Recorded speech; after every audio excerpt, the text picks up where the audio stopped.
अल्पश्रुतं श्रुतवतां परिहासधाम त्वद्भक्तिरेव मुखरीकुरुते बलान् यत्कोकिल किल मधो मधुरं विरोति तच्चाम्रचारुकलिकाणिकरे कहे तू अल्पश्रुतं श्रुतवतां परिहासधाम त्वद्भक्तिरेव मुखरीकुरुते बलान् मां यत्कोकिल किल मधो मधुरं विरोति तच्चाम्रचारुकलिकानिकरे कहे अल्पश्रुतं श्रुतवतां परिहासधाम त्वद्भक्तिरेव मुखरीकुरुते बलान् यत्कोकिल किल मधो मधुरं विरोति चारुकलिकानिकरे कहे तू। आराध्य अरिहंत प्रभु के चरणों में अनंत अनंत आस्था के साथ वंदन। शासनपति श्रमण भगवान महावीर स्वामी के चरणों में अनंत अनंत आस्था के साथ वंदन। जिन शासन देव जिन शासन माता को नमन। आत्मज्ञानी सदगुरुदेव युग प्रधान आचार्य भगवान के चरणों में अनंत अनंत आस्था के साथ वंदन। आत्मप्रिय मुनिवृंद, आत्मार्थी साधक साधिकाओं, हम सभी नवम अध्ययन के 2 उद्देशक में विनय समाधि के बारे में सुना, विनीत अविनीत के बारे में बताया। अब तीसरे उद्देशक में फरमाते हैं विनय और अविनय का फल वर्णन किया। तीसरे उद्देशक में विनयवान शिष्य ही पूज्य होता है।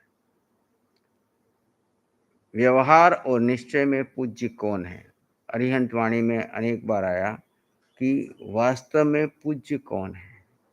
हमने पंच महारत ले लिए, आप आके वंदना करते हैं, ये व्यवहार का पूज्य है। विनयवान शिष्य है तो उसको सब तरह पूजा होती है, व्यवहार का है। निश्चय में आप पूज्य कब हैं? जिस क्षण में आप आत्म स्वभाव में स्थित है, जितनी देर जितने क्षण स्वभाव में स्वरूप में स्थित है, वो क्षण आप पूज्य है। बाकी समय में निश्चय में आप पूज्य नहीं है। क्यों पूज्य नहीं है? क्योंकि उस समय आप बहिर यात्रा में हैं, अंतर यात्रा में नहीं है। शरीर के स्तर पे हैं, पुद्गलों के स्तर पे हैं, परचिंतन में हैं, कर्ता भोक्ता हैं, क्रिया प्रतिक्रिया है। तो उस समय में वास्तव में आप पूज्य नहीं हैं। व्यवहार में पूज्य कौन है? तो ये नवम अध्ययन में वर्णन किया कि वो निश्चय तक ले जाएगा। व्यवहार का पूज्यपना निश्चय तक ले जाएगा। कैसे? तो यहाँ बता रहे। पहली गाथा में बताते हैं आयरियम अग्गी मिवाही अग्गी अग्गी सुसु समाणो शुश्रूषमाणो परिजागरिज्जा आलोयम इंगियमेव आलोयम इंगियमेव नच्चा नच्चा जो छंद माराहयि स जो छंद माराहयि स पूज्यो पूज्यो। अभी अग्निहोत्री ब्राह्मण पूर्व में दृष्टांत आया है। जिस प्रकार अग्नि की शुश्रूषा करता है, तद्वत शिष्य भी आयरी आचार्य की शुश्रूषमानो शुश्रूषा करता हुआ परिजागृजा प्रत्येक कार्य में सावधान रहे। क्योंकि जो आलोयम आचार्य की दृष्टि को वा इंगिय में चेष्टा को नच्चा जानकर छंदम आचार्य के अभिप्रायों की आराही आराधना करता है, सब वही शिष्य पूज्य होता है। यानी संसार में उसकी पूजा किसकी होती है? तो कहते हैं जैसे अग्निहोत्री ब्राह्मण पहले अग्नि को सिद्ध करता है, पूजा करता है, मंत्रों से अधिष्ठित करता है और उसी को भगवान के रूप में पूजता है। ऐसी शिष्य को चाहिए कि वो अपने आचार्य महाराज को की सेवा करे। ग्रह स्थापित अग्नि पूजा करता है, उसे बुद्धिमान शिष्य को आचार्य की पूजा अर्थात सेवा शुश्रूषा करनी चाहिए। क्योंकि जो आचार्य की दृष्टि एवं इंगिताकार शिष्य कैसा होना चाहिए? आचार्य की दृष्टि किसी पे पड़ रही है, उससे वो समझ जाता है कि इस समय इनको क्या सेवा की आवश्यकता है। इंगित इशारे को समझ जाए। उत्तराध्ययन के पहले अध्ययन में विनय के इंगियागार संपन्न है, जो बोलने की जरूरत न पड़े गुरु को, माता पिता को, उनके इंगित इशारों को समझता है और उनकी सेवा उस अनुसार कर लेता है, तो वो विनयवान कहलाता है। चाहे वो आप संसार में माता पिता के पुत्र के रूप में हो, यहाँ पर आचार्य की सेवा में शिष्य के रूप में हो, उनके इंगित इशारों को आप बोलने की जरूरत न पड़े, उसके पहले ही उनकी सेवा में वहां बात पहुंच जाती है, उनकी बात समझ जाते हैं कि इस समय इनको क्या जरूरत पड़ती है और किस हिसाब से इनके हाव भाव बदल रहे हैं, वो चीज उसी समय वहां पे उपस्थित करा देता है। ऐसे शिष्य को विनयवान शिष्य, ऐसे भावानुकूल चलता है, वह पूजनीय है। आगे फिर कहते हैं आयार मट्ठा विनयम पौंजे विनयम पौंजे सुसुसमाणो शुश्रूषमाणो पडिगिज्जवक्कम पडिगिज्झवक्कम जहो वैठम जहो वैठम अभिकंखमाणो अभिकंखमाणो गुरुतौ नासाययी गुरुतोम नासायै सपूज्यो।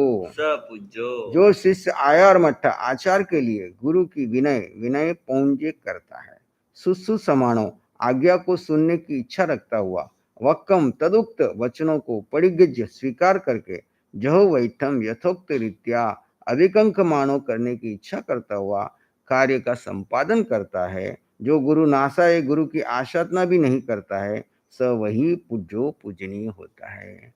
अब शिष्य कौन सा शिष्य पूज्य होता है, उसी के बारे में ये पूरा अध्ययन विभिन्न गाथाओं और दृष्टांतों के साथ समझा रहे हैं। जो आचार प्राप्ति के लिए, आचार का मतलब क्या है? आचारांग सूत्र। आचार्य भगवान अभी किसके व्याख्या कर रहे हैं? आचारांग। आचारांग में क्या है?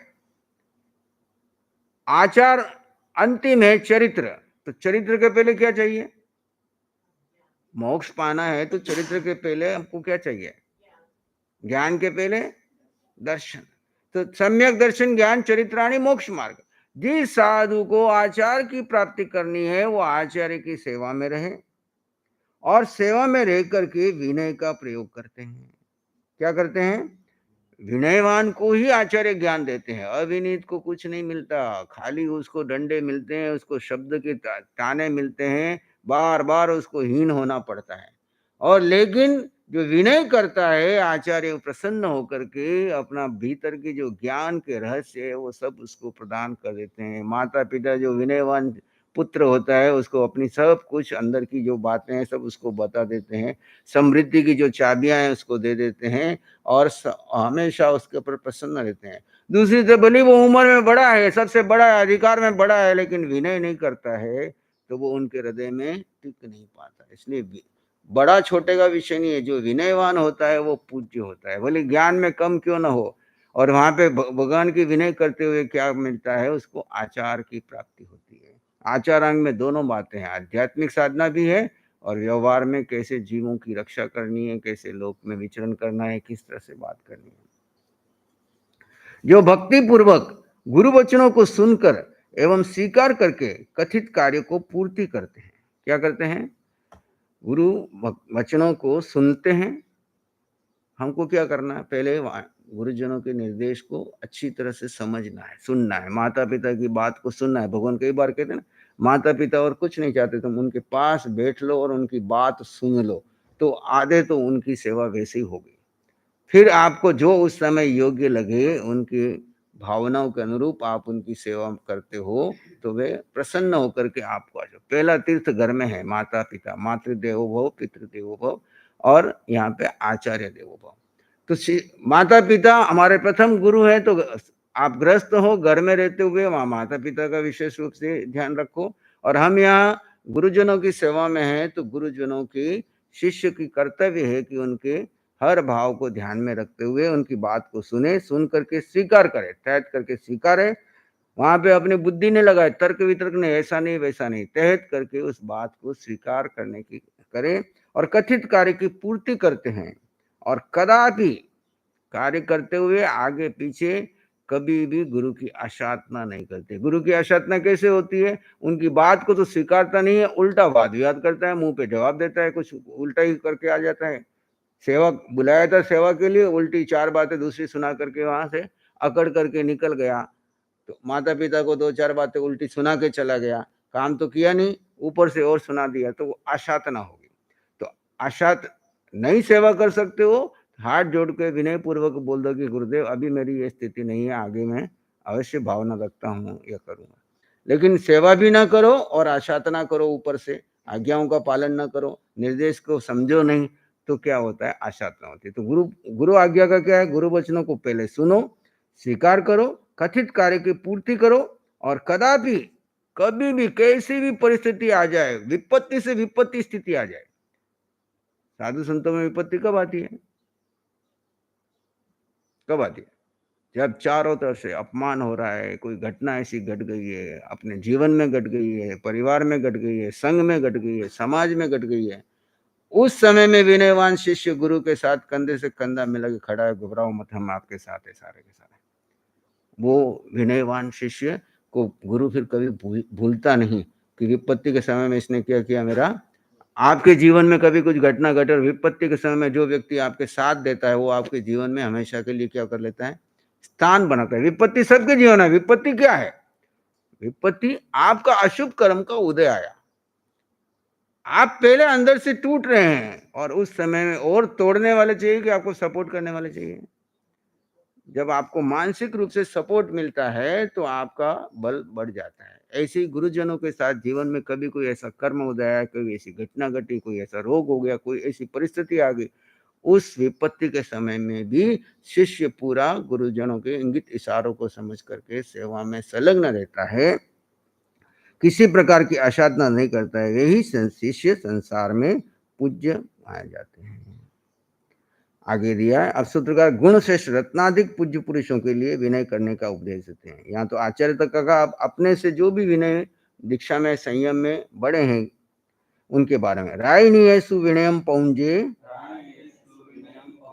डहरावी डहरावी अजे डहरावी अजे पर्याय जिठा पर्याय जिठा नियत तणे वट्ठई नियत्तणे वट्ठई सच्चवाई सच्चवाई उवायवम वक्क करे उवायवम बख गए सपूज्यो। सपूज्यो। जो रायनीयसु रत्नाधिकों के लिए अ तथा पर्याय जिठ्ठा, पर्याय में ज्येष्ठ यानी संयम में बड़े, दीक्षा में बड़े, डहरावी बाल साधुओं के लिए विनयम विनय का पौंजे प्रयोग करता है, तथे जो हमेशा सत्यवाई सत्य बोलता है, वह एवं आचार्य आदि की नित्य सेवा में रहता हुआ वंदना करता है, वक्क करे आचार्य की आज्ञा मानने वाला है, नियत तने गुणों से नीचा वर्तने वाला है, से वही शिष्य पूज्य होता है।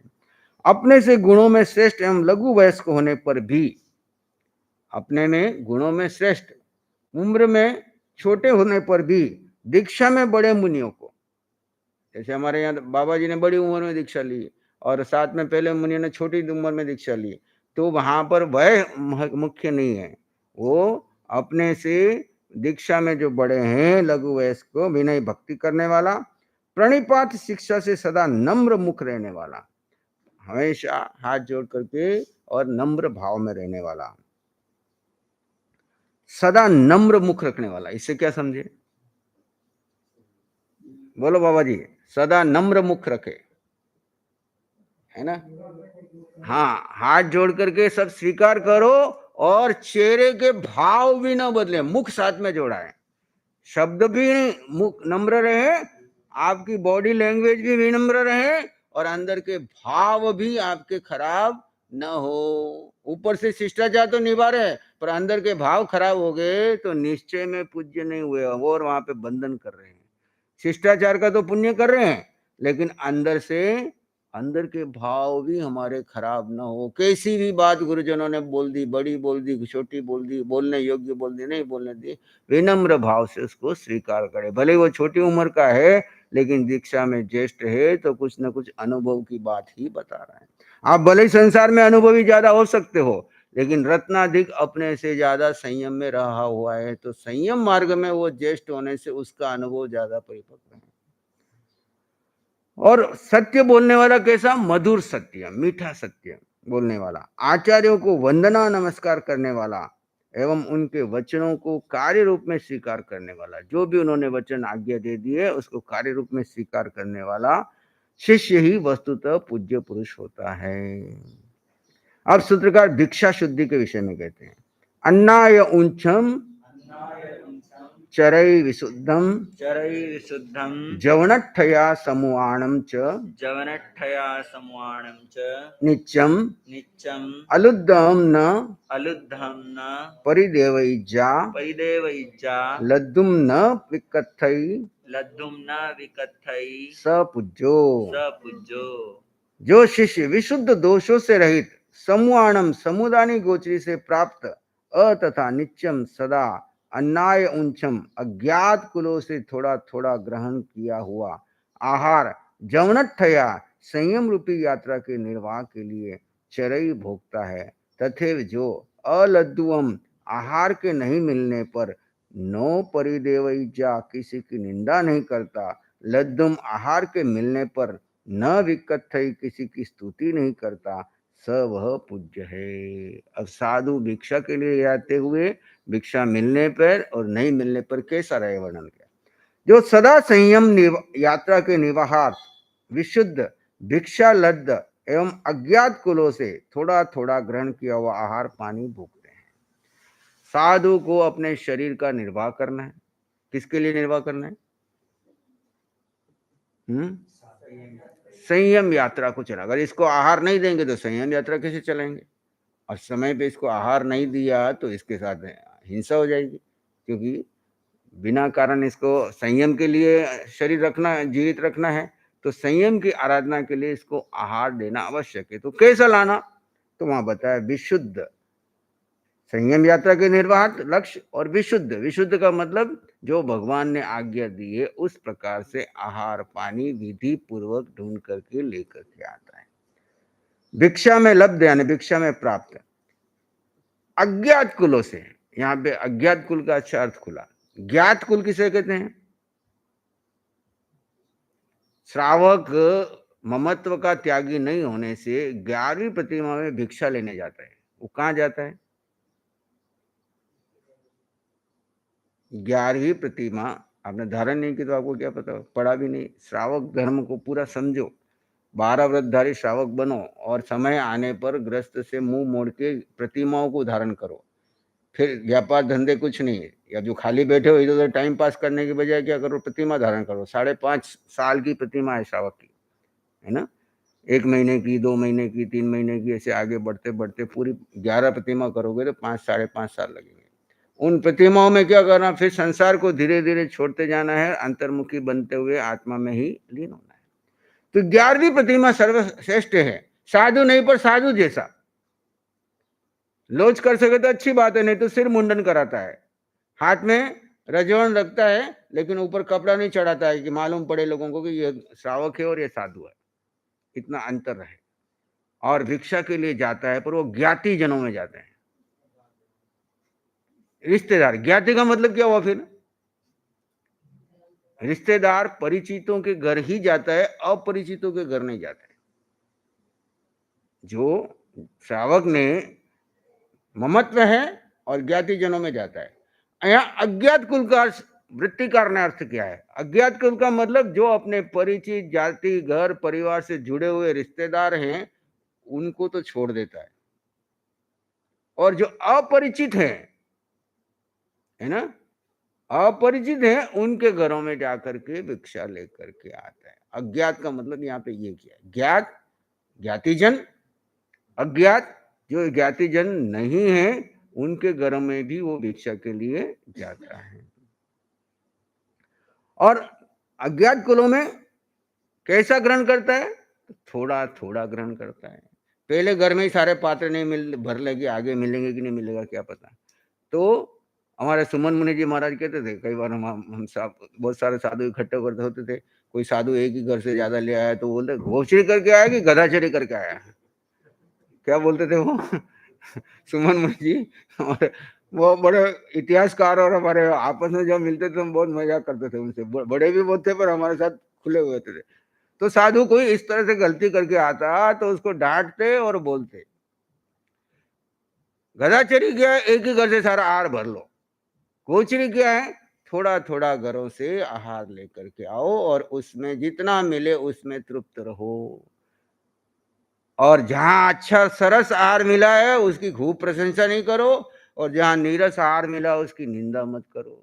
न आहार की निंदा करो, न देने वाले की निंदा करो, न अच्छा आहार मिला तो अपना हाँ देखो मेरा कितना पुण्य है, मैं ढूंढ के लेके आया हूँ। तुम जाते हो तुमको कुछ मिलता ही नहीं है, तुम ऐसे ही खाली खाली आते हो, है ना। जैसे आपके घरों में होता है ना, हमारे साधुओं में सब चलता है। तो यहाँ व्यक्ति स्वयं भी अपने अहंकार में ना आए, अपने पुण्य के ऊपर और अपने लाने की कला पर, और सामने वाले की भी, उस क्षेत्र की भी, उस व्यक्ति की भी, उस वस्तु की भी, उस स्थान की भी निंदा न करे, न खाते हुए, न मन से, न वचन से, न काया से। आपने अच्छा आहार दिया, हमने प्रशंसा की, तो दूसरी बार आप और थोड़ा जोर लगाओगे और बढ़िया दूं, और हमने आपकी निंदा करी तो आप नर्वस हो जाओगे। इसलिए न तो निंदा करनी, न प्रशंसा करनी। फिर कैसे आहार करना? साधक लोग बैठे, बोलो कैसे लाना और कैसे खाना, बोलो। संतो भी बताओ। आप सबकी क्लास है, अपने अपना कोई प्रवचन नहीं है, हमारा स्वाध्याय चल रहा है ना। स्वाध्याय का मतलब ये है कि हम उसमें से प्रश्न उठाएं, चिंतन करें और अपने जीवन में आचरण करें उस चीज को। स्व का अध्ययन कर रहे हैं, और जहां जहां हमारी कहीं कमियां रह गई है और हम कोई गलती कर जाते हैं, तो ये आगम हमारे लिए क्या है? प्रकाश पुंज है, जहां पर भगवान ने हमारे को पग पग की स्टेप्स बताई है, कहाँ कैसे उठना, कैसे बैठना, कैसे खाना, तो तुम पूज्य कहलाओगे। तो किसी की ना तो देने वाले की निंदा करनी, ना लेने वाले की। अच्छा आहार मिला तो आप अपने आप की हम में नहीं आना, उसको आहार को करते समय रस ले लेकर के, प्रशंसा कर करके नहीं खाना। नहीं खा रहे तो, कोई नहीं खा रहा है तो उसको नीरस होकर के बेमन से नहीं खाना। कई बार समूह में लाए हैं तो फेंकना नहीं है, तो सबको नहीं भाती हुई चीज देनी पड़ती है। तो खा तो रहे पर मन में भाव खराब कर रहे हैं, तो वहां बंधन कर रहे कि निर्जरा कर रहे हैं? दिख रहा तो है 47 2 स्टार के गोचरी पानी लाया है, पूरा ध्यान रख के लाया है, ये किया है, ये किया है, लेकिन अंदर के भाव खराब हो गए तो बंधन हो गया। तो अंदर के भाव कैसे रखने हैं शुभमुनि जी? अच्छे यानी क्या? आध्यात्मिक उत्तर दो। आपका आपसे आध्यात्मिक उत्तर की अपेक्षा है। शुद्ध भाव यानी ज्ञाता दृष्टा भाव। गोचरी लाते समय भी ज्ञाता दृष्टा, लेते समय भी गोचर दृष्टा, और यहाँ आने के बाद बांटते समय भी ज्ञाता दृष्टा, और खाते समय भी ज्ञाता दृष्टा। तो क्या होगा? ये भिक्षा हमारी साधना बन जाएगी, और ऐसी भिक्षा जो लाता है, करता है, कराता है, वो पूज्य है।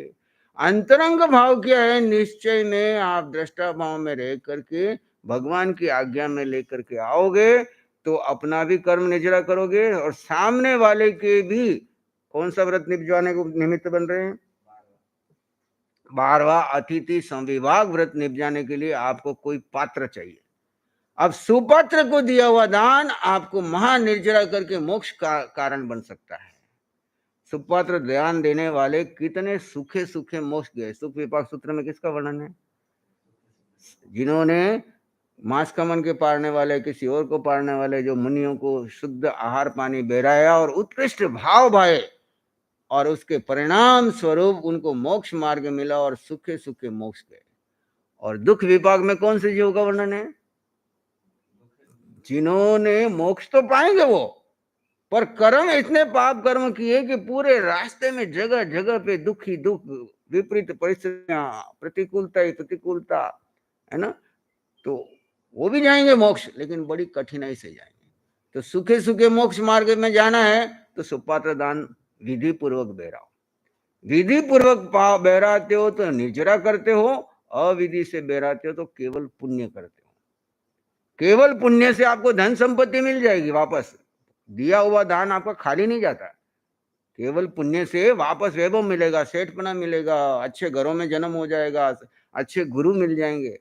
लेकिन अगर आप शुद्ध भाव से बहराओगे तो उसी समय निर्जरा हो रही, और विधि पूर्वक बहराए और शुद्ध भाव न भी रहे तो पुण्यानुबंधी पुण्य का उदय होगा, जिससे आपको धन मिलेगा, पर वो धन आपको धर्म साधना की ओर मोड़ेगा।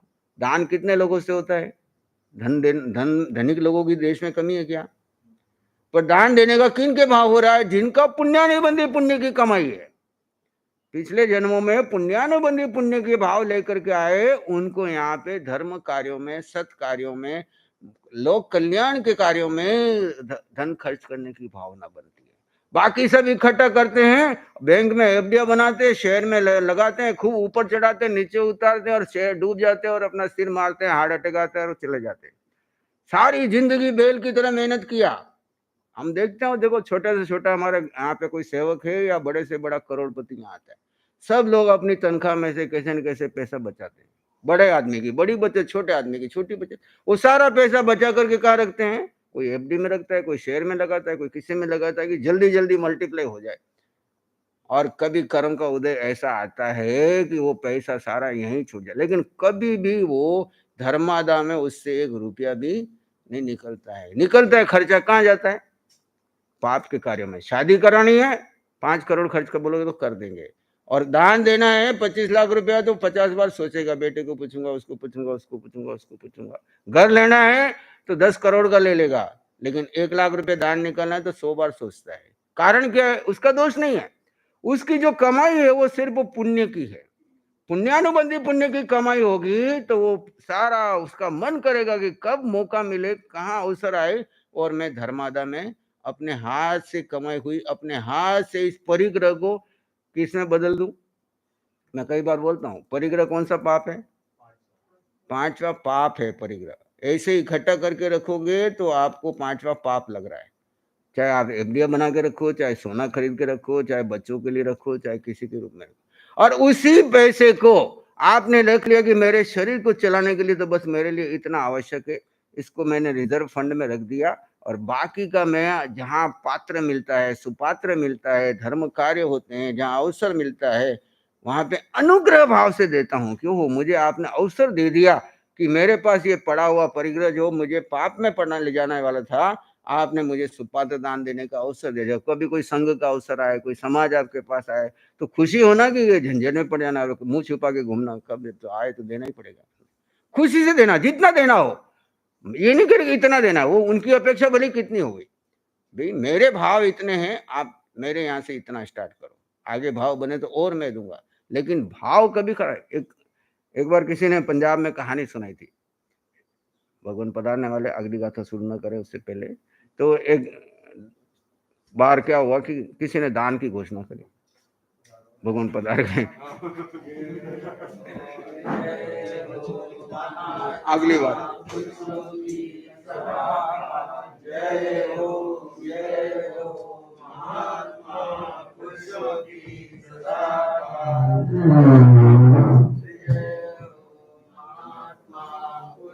बोलिए आत्मज्ञानी सद्गुरुदेव प्रधानाचार्य सम्राट पूज्य श्री शिव गुरुदेव महाराज साहब की जय। वंदना करेंगे तिको तो आया हीरम आया हीरम करेगी वंदनामी नमः सामी सत्ता और इधर आ जाओ, सम्मानेगी थोड़ा और इधर आ जाओ, 3 बैठ जाओ।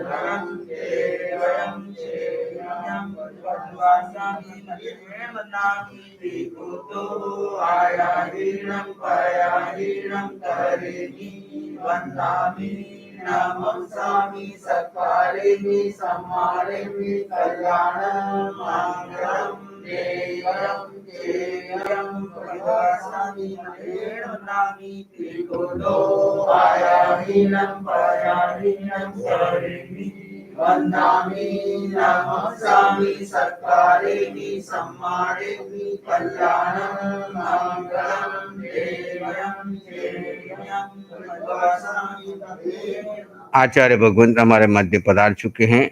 इस आगे विषय को आगे हम यथा समय देखेंगे। दान की बात मैंने शुरू की तो मैं एक शब्द में पूरी कर देता हूं कि उस व्यक्ति ने दान दिया और सब लोगों ने उसका सत्कार किया। जैसे आपके यहाँ भी कोई दान देता है तो मुंह पे उसको बोलते सत्कार, तो लोग बोलने लगे आपस में, तुम करोड़पतियों का स्वागत करते हो, हमको ऐसे करते हो वैसे करते हो। तो उसने वहां से अलाउंसर ने कहा, हम करोड़पति का स्वागत नहीं कर रहे हैं, इसके त्याग का स्वागत कर रहे हैं, क्योंकि अपने परिग्रह के भंडार में से इसने कुछ त्याग किया है, उस त्याग का सत्कार हो रहा है, तुम्हारे धन का सत्कार नहीं हो रहा है। तो ये विषय यहाँ जो बात चल रही थी, पूज्य कौन है जो स्वभाव में रह करके भगवान की आज्ञा का पालन करता है, आगे की चर्चा यथा समय। कल से पर्वाधिराज पर्युषण पर्व शुरू हो रहे हैं। आचार्य भगवंत के सहित सभी हमारे 10 मुनियों की लोच का कार्यक्रम था, जो पर्युषण के पूर्व हम करते हैं हर वर्ष। तो कल पूरे दिन भर में सभी की दिन से लेकर रात तक 24 घंटे ये इसी काम में लगे और हम सब ने मिलकर के केश लुंचन का जो कार्य है, जो विधान है 3 नवदीक्षित मुनियों का और हम सातों संतों के केश लुंचन आज संपन्न हुआ है।